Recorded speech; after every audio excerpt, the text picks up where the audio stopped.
Para saan nga ba yung AC outlet sa likod nitong amplifier?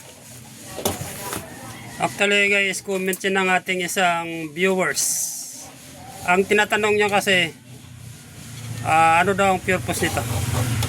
May nakalagay naman na 300 watts max and switch.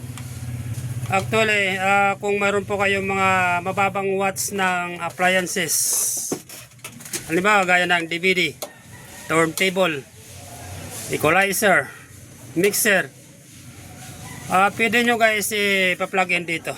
Yan.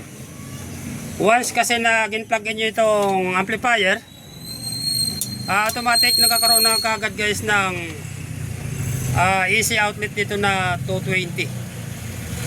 Kaya ang pinaka main purpose ng ganitong AC outlet sa likod ng amplifier, ulitin ko ulit, kung meron kayong mababang wattage ng appliances gaya ng mixer, equalizer, DVD, pwede nyo guys ipa-plug in dito.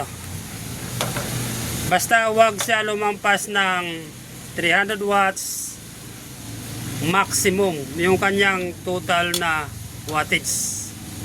Yan ang pinaka main purpose nitong AC outlet sa likod ng amplifier.